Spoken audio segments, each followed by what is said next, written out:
What's going on, guys? Junior's Fishing Company here. I've got the small stuff out.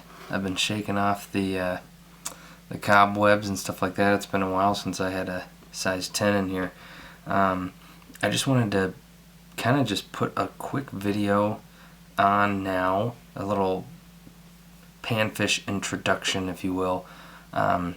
Because otherwise I'll find myself saying this at the beginning of every single video, and I don't want to be redundant, even though I'll probably end up saying it anyway.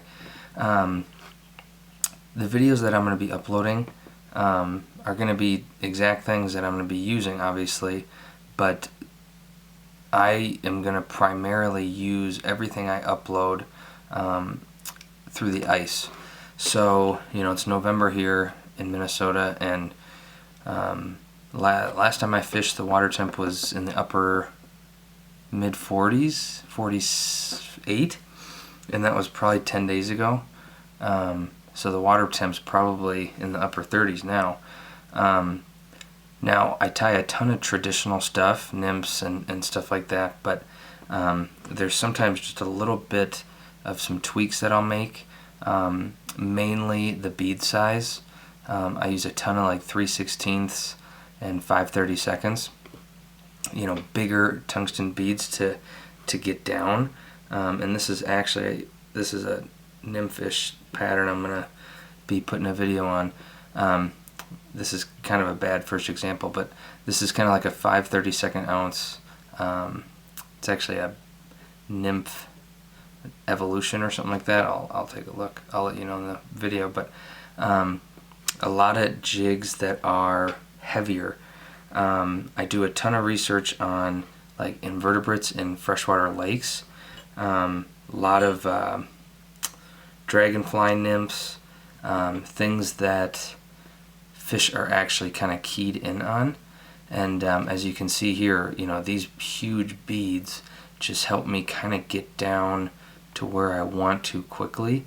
I'm not saying people don't use 3/16 ounce or inch beads, but I'll tie a lot of stonefly-ish stuff, goose biots and things like that, and I'll go down all the way really to size 16 is really, you can't see that I'm wearing black, size 16 is kind of the smallest that I'll end up using, but again, it's always to imitate something in the water.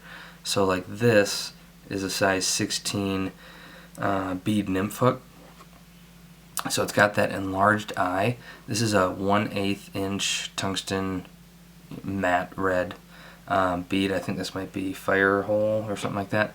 And I'll use, you know, stuff like this if I'm basin fishing crappies and stuff like that.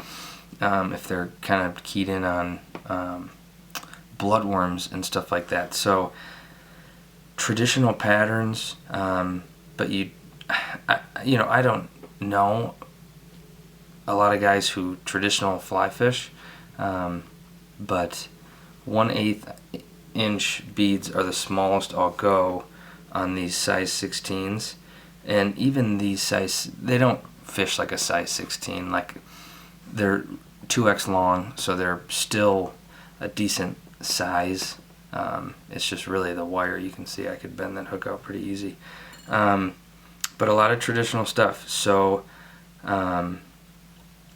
just those big beads, and I actually use some different dubbing for some of the patterns too, and I'll kind of explain that in some of the videos that I upload, just because I've found some dubbing absorbs a ton of water, and on the ice when it's 12 degrees, that dubbing absorbs a ton of water and then it'll freeze and it kind of just turns into an ice cube.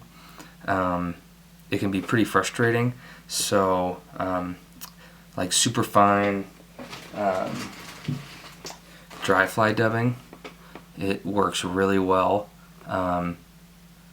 because it doesn't absorb a ton of water, so it doesn't soak it in and then freeze and get all expanded. And once it freezes, I mean, most of these jigs that I'm going to tie and that I fish with are almost single use, because they get beat up so bad, not only by 20 sunfish and crappie, but just with the weather, with the cold, freezing to the ice when you're drilling new holes, and so they get beat up pretty good. But yeah, I'm excited to start tying some smaller stuff, and it's nice to mix things up. So hopefully, yeah, I can get a good chunk of videos. Higa's SOS is something I really love to tie. It's simple, it's quick, and they're super effective. But as you can see here, this is super fine dubbing. Again, it just absorbs some less water. But I'll probably end up saying all this in all the videos anyway. But yeah, I'll be pumping these out as much as I can.